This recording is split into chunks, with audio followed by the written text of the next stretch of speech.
नमस्कार प्यारे बच्चों, उम्मीद है कि आप सब लोग अपने अपने घरों में सुरक्षित होंगे। बच्चों, आज हम नवीं कक्षा का दूसरा पाठ व आवाज पढ़ने जा रहे हैं। बच्चों बोर्ड पर देखिए, यहाँ पर देखिए, आज हम क्या है वह आवाज नामक पाठ पढ़ने जा रहे हैं, जिसमें ये क्या है, एक कहानी रूप है। और देखिए इसमें पात्र कौन कौन है। देखिए यहाँ पर पात्र में मम्मी है जो लड़के की माँ है, और दीदी पम्मी है, और देखिए मंटू नामक लड़का है।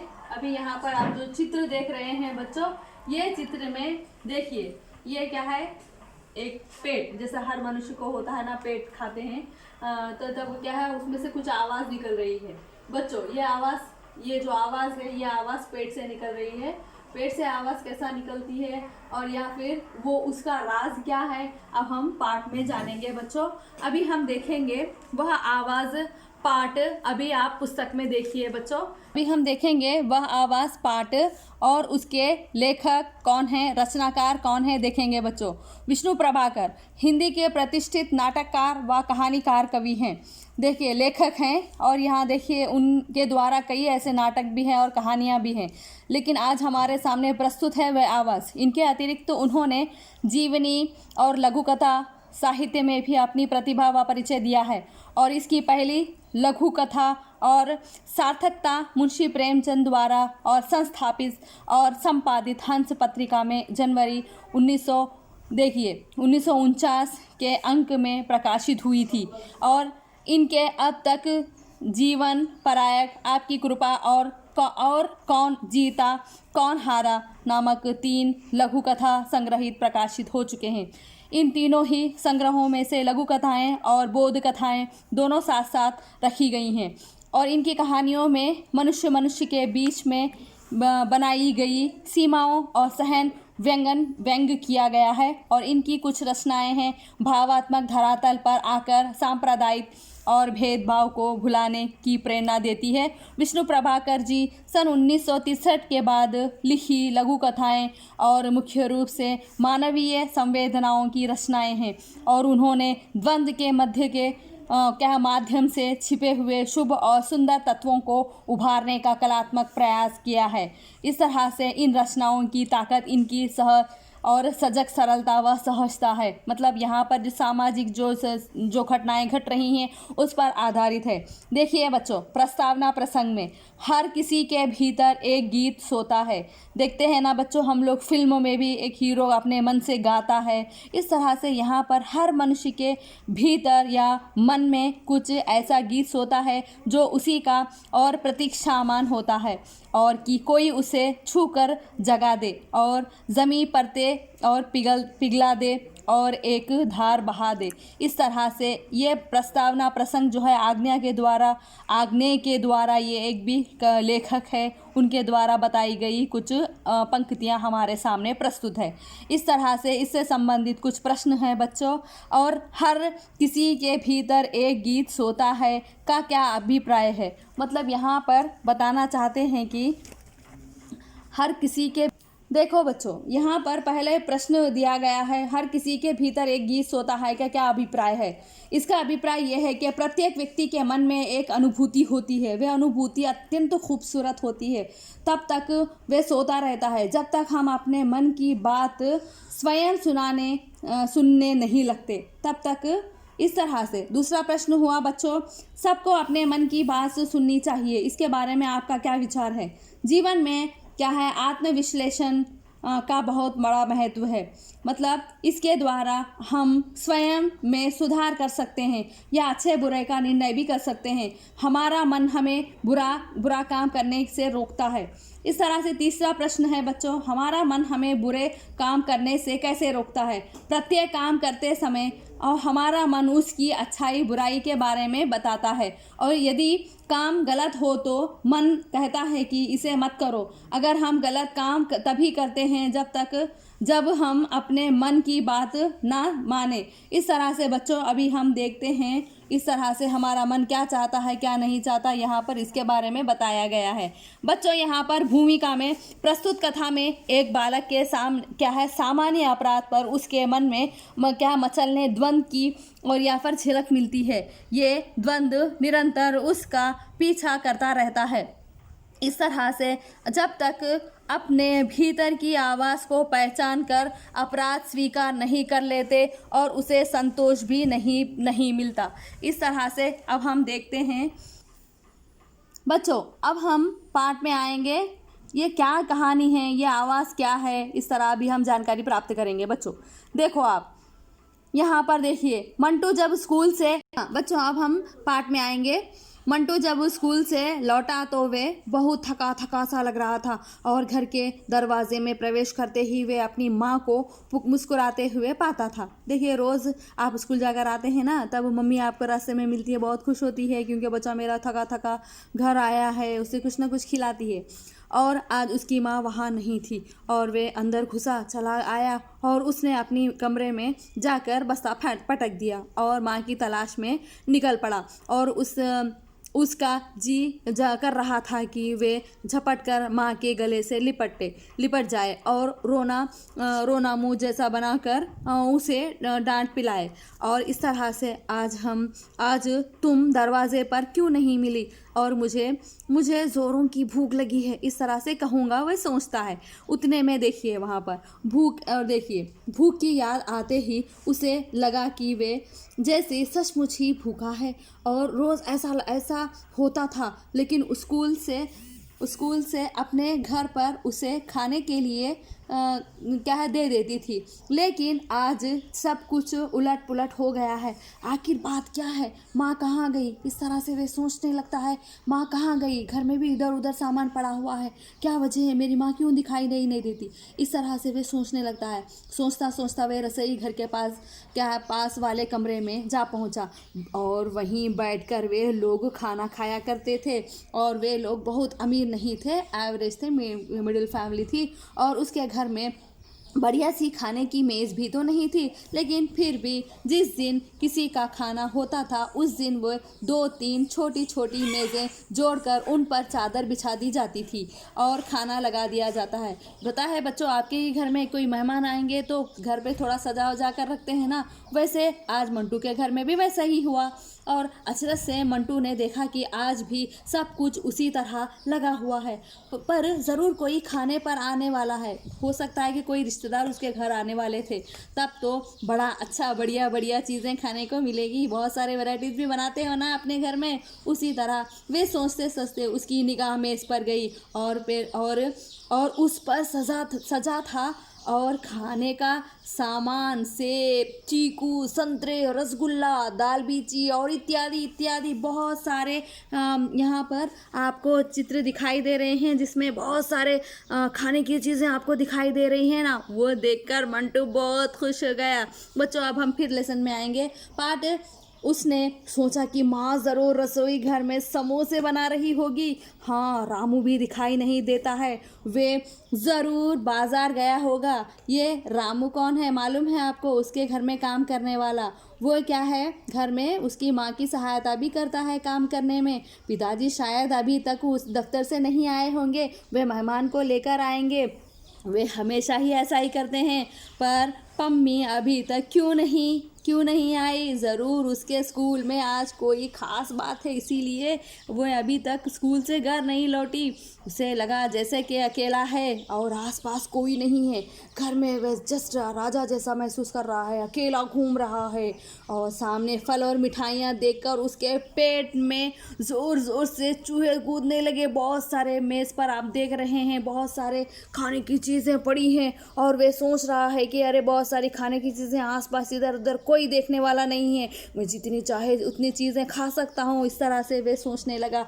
अभी उसने सुना जैसा कोई उसका नाम लेकर धीरे से पुकार रहा है, मंटू। इस तरह से कोई पुकार रहा है। मंटू चौंक पड़ा। उसने एकदम घूमकर पीछे की ओर देखा, लेकिन वहाँ तो कोई भी नहीं था। और इस तरह से चीकू उठाया और जब वह मेज़ के बिल्कुल पास में पहुंच गया और सब कुछ भूल गया, उसने हाथ बढ़ाकर चीकू उठाया और एक रसगुल्ला, और इधर उधर देखकर उसने चीज़ें खाईं। लेकिन बार बार उसे ऐसा लगता है कि जैसे किसी ने उसका नाम लेकर पुकारा है, मंटू तुमने ठीक काम नहीं किया है, ये चोरी है, तुमने माँ से नहीं पूछा। इतने में क्या है, चीखती चिल्लाती उसकी बड़ी बहन पम्मी भी वहाँ आ पहुँची और उसने तेज़ी से अपना बस्ता पटका और बोली कि अरे मंटू भाई देखिए, जानते हो आज हमारे स्कूल में क्या हुआ था। मंटू ने उसकी बात पर ध्यान नहीं दिया, वह अपने में खोया हुआ था। पम्मी ने ये देखकर पूछा कि अरे मंटू क्या हुआ, तुम ऐसे उदास क्यों बैठे हो, क्या है, मम्मी कहाँ है। मंटू क्या तल्खी से बोला, मैं मम्मी को नहीं देखा। मम्मी देखिए, पम्मी बोली तो आओ और हम देखते हैं कि आज अशोक चाचा चाय पर आने वाले हैं और उन्हीं के लिए समोसे बना रही होगी। ये कहती हुई पम्मी रसोई घर की ओर भागी और मंटू उसके पीछे पीछे चला। माँ रसोई घर में नहीं थी और दोनों बच्चे निराश होकर लौट रहे थे। तभी उन्होंने देखा कि माँ आते हुए देखा और वे मुस्कुराती हुई बोली कि और देखिए, मुझे ज़रा देर हो गई है, आज तुम्हारे अशोक चाचा आ रहे हैं और उनके लिए फिर मोहल्ले से बर्फ़ी लाने के लिए गई थी। उन्हें वह बहुत अच्छी लगती है, वे लेने के लिए गई थी। अच्छा आओ, कपड़े बदल लो और हाथ मुंह धो लो और तुम्हारा नाश्ता तैयार करती हूँ। दोनों बच्चे तैयार होने के लिए चले गए और पम्मी ज़ोर ज़ोर से कहानी पर कहानी सुनाती रही। लेकिन मंटू बराबर कुछ सोचता रहा और बराबर कहीं खोया रहा। इस तरह उसने अपने कपड़े के बजाय क्या खूंटी डांटने के लिए और कोने में फेंक दिया और हाथ मुंह धोए। और धोते समय भी बार बार ये लोटा उसके हाथ से छूटा करता था। और यहाँ तक कि चाचा के आने पर भी उसकी उदासी दूर नहीं हुई और उसे कुछ डर लग रहा था। बच्चों, आपको पता है वो डर क्या था? वो बिना बताए टेबल पर से क्या है मिठाई और चीकू उठाकर खा लिया था। इसीलिए वो उसके मन में, उसके पेट में से कुछ आवाज़ आने लगती है कि मंटू तूने बहुत गलत किया है। इस तरह से वह उसकी मन से आवाज़ आ रही है, उसके पेट से आवाज़ आ रही है कि मंटू ने गलत किया है। उसे खुश करने के लिए चाचा भी कई गीत सुनाए और किंतु वे नहीं सुना। और रात में उसने एक सपना देखा। देखिए, आज रात मंटू सपना देख रहा है। क्या है? चीकू और रसगुल्ला उसके पेट में से कूद रहे हैं। मालूम है बच्चों, चोरी करके खाया था ना वो चीकू और रसगुल्ला, वो उस पेट में से कुछ आवाज़ आ रही है। देखिए, चीकू और रसगुल्ला वे उछल कूद रहे हैं उसके पेट में और कह रहे हैं कि मंटू तुमने हमें अपनी मम्मी से बिना बताए पूछे खा लिया था और तुम ठीक काम नहीं किया।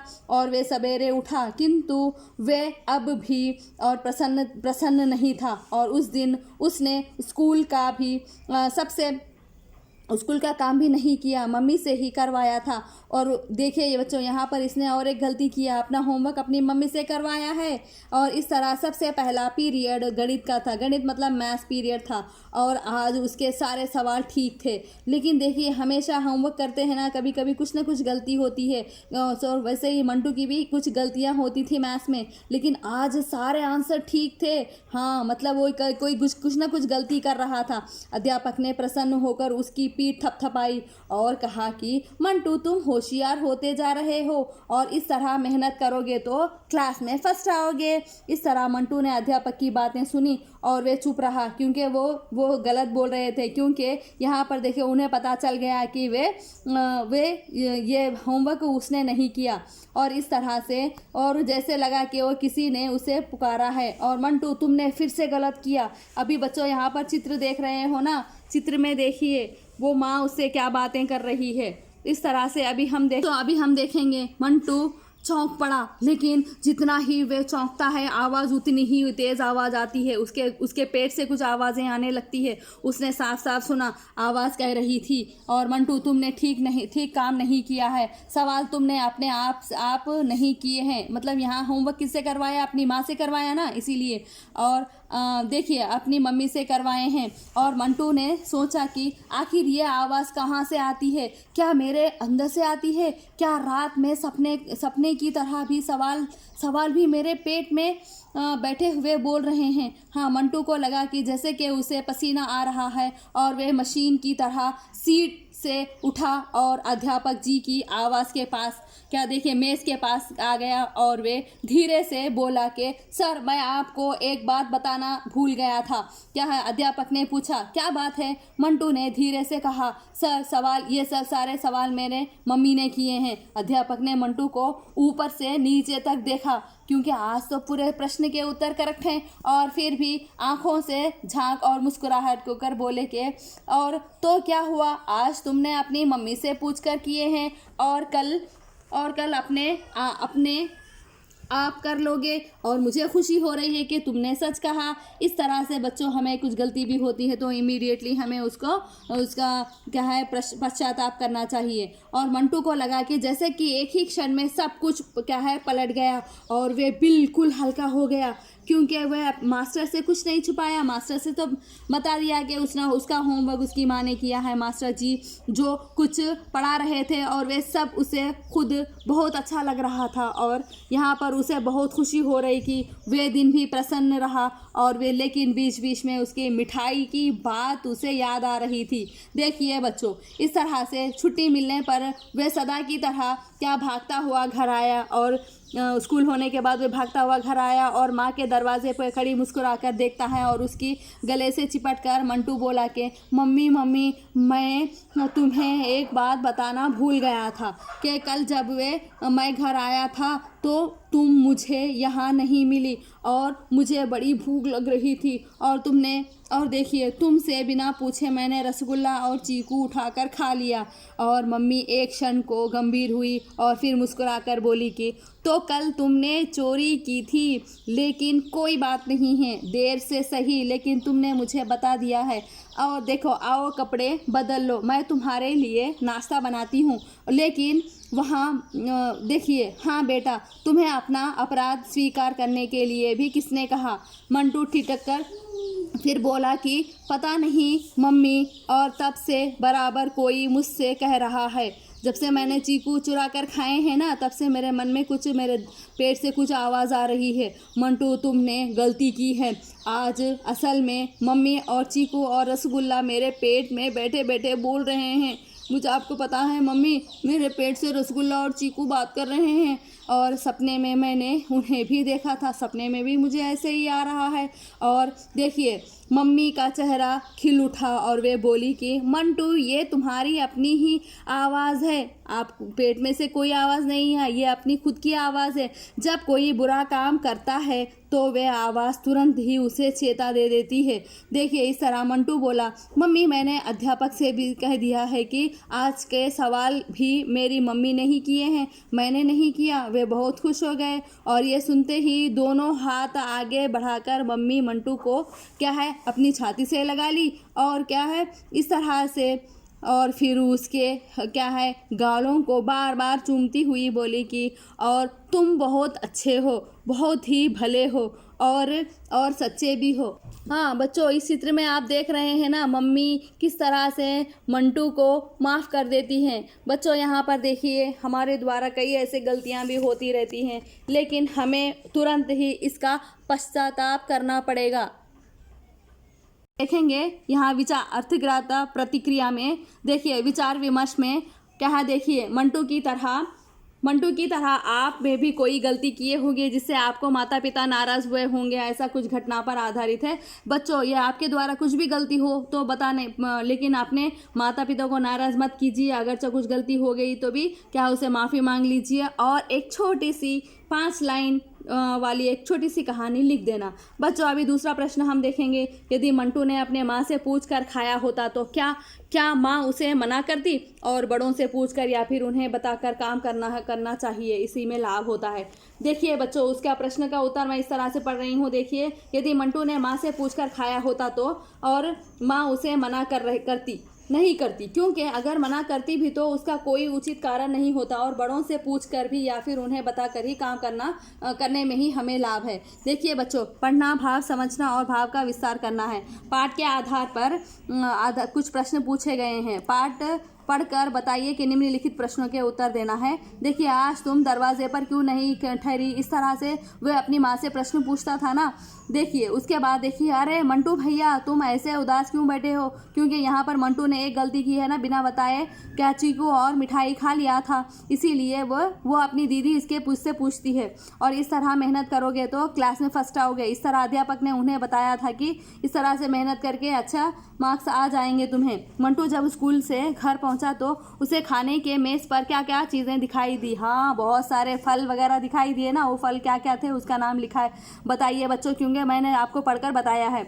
मंटू ने मम्मी और अध्यापक के सामने अपनी गलती कैसे स्वीकार की। हाँ बच्चों, मंटू ने अपनी गलती अध्यापक के सामने बताकर क्या बहुत अच्छा किया, क्योंकि देखिए, मैं अपने आप से भी एक बात बताना भूल गया था कि ये सवाल मैंने नहीं किए, मेरे माँ ने किए। इस तरह से वह अपनी गलती को बता देता है।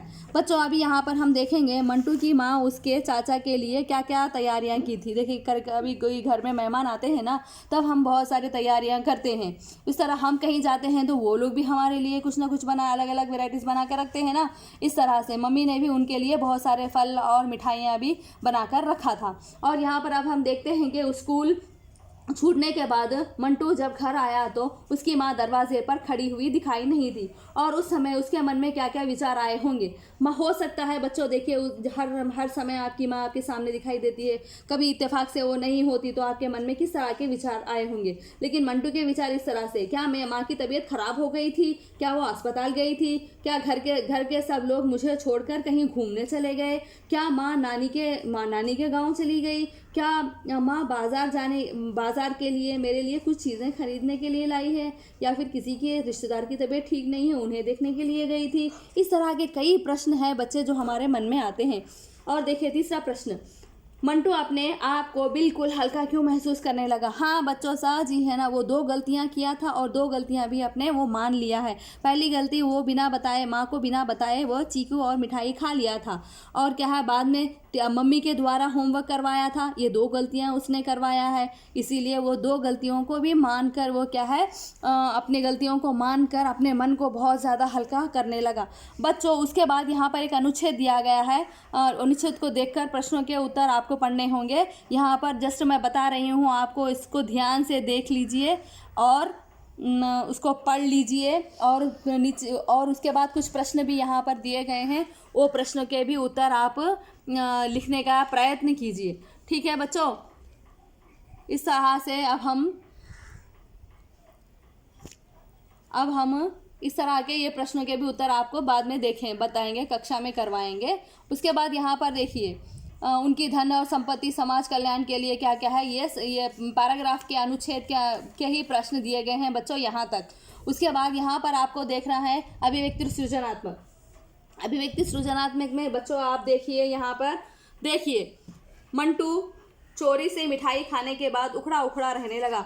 आपसे कोई गलती हो गई तो हो जाए तो आपको कैसा लगता है बच्चों। देखिए, आपसे भी कई गलती होती है तो उस समय आपका मन भी कैसा उखड़ा उखड़ा लगता है ना। पहले तो मैं ध्यान रखता हूँ कि मुझे इससे कोई भी गलती ना हो, अगर चाहे हो भी जाती है तो मैं बहुत पछताऊँगा और उसे तुरंत ही स्वीकार कर लेता हूँ, के साथ ही अपनी गलती को भी स्वीकार कर लूँगा और उसका विश्लेषण करूँगा और फिर से वो गलती ना करने का प्रयत्न करूँगा। बच्चों, दूसरा प्रश्न है, अपने मन की बात दूसरों को बताने में कैसा हल्का महसूस होता है ना, ये प्रश्न है। हाँ बच्चों, हमारे मन में कुछ ऐसा भारी या फिर कोई दुख होता है ना, या फिर मस्तिष्क को बहुत ज़्यादा बोझ जैसा लगता है, तो कोई भी हमारा अच्छा दोस्त होता है ना, तब हम उसको अपना दुख बता देते हैं तो हमें शारीरिक और मानसिक स्वास्थ्य ठीक हो जाता है। और यदि हमारा मन स्वस्थ ना हो तो और हम तन भी स्वस्थ नहीं रह सकता अगर चाहे हम किसी को नहीं बताएंगे। और इसीलिए हमारे मन की बात हमें लोगों से बांटनी चाहिए, और ये हमारे मानसिक और शारीरिक दोनों प्रकार के।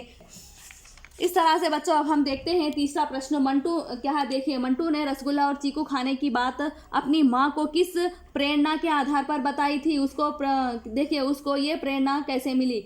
मंटू ने रसगुल्ला और चीकू खाने की बात अपनी माँ से अपने मन में जो कुछ भी बात है ना वो सब बताने की प्रेरणा उसे अपने अध्यापक से मिली है, क्योंकि वो माँ के द्वारा होमवर्क करवाया था।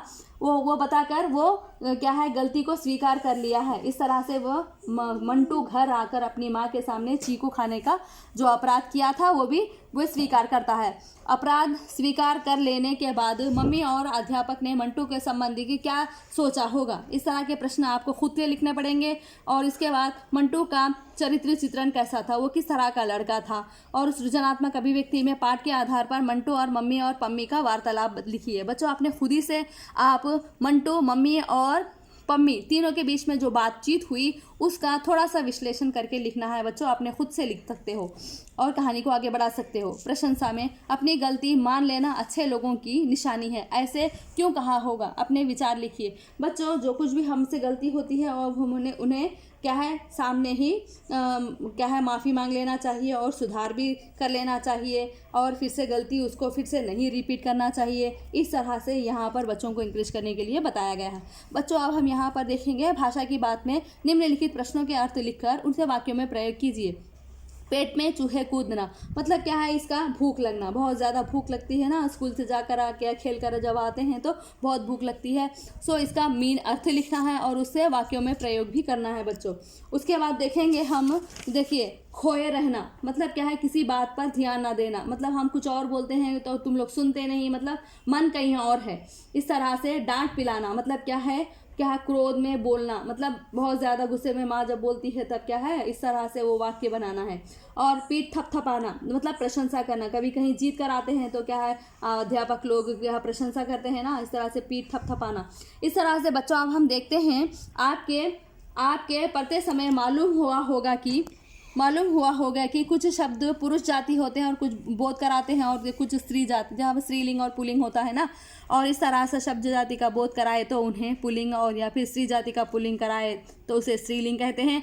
अब प्राणी वस्तुओं के लिए भी लिंग का निर्धारण व्यवहार के आधार पर होता है, यद्यपि इसी और इनके भी नियम उपलब्ध हैं। कुछ अप्राणीवाचक शब्दों का उदाहरण देखिए यहाँ पर, स्त्रीलिंग स्त्रियों के लिए और पुरुषलिंग पुरुषों के लिए होता है। वैसे ही अप्राणी मतलब क्या है, चीज़ों के लिए भी स्त्रीलिंग पुल्लिंग हिंदी में लिखते हैं, जैसे रसगुल्ला पुल्लिंग है, मिठाई स्त्रीलिंग है, पाठ में कैसे, ऐसे ही अप्राणी शब्द भी यहाँ पर दिए गए हैं। बच्चों अभी यहाँ पर हमने वह आवास पाठ का संक्षिप्त वर्णन किया है गया बच्चों, लेकिन आपका काम है, हम कुछ असाइनमेंट्स और आपको कुछ ऑनलाइन टेस्ट के लिए बिट्स भी दे रहे हैं, आप ध्यान से सुनिए और उसको वीडियो भी देखिए और क्लास भी अच्छा सा सुनिए, ताकि आप अपना पाठ को आसानी से समझकर प्रश्नों के उत्तर दे सकें। बच्चों ध्यान रखिए, अपना स्वास्थ्य का ख्याल रखिए बच्चों। इस तरह से धन्यवाद।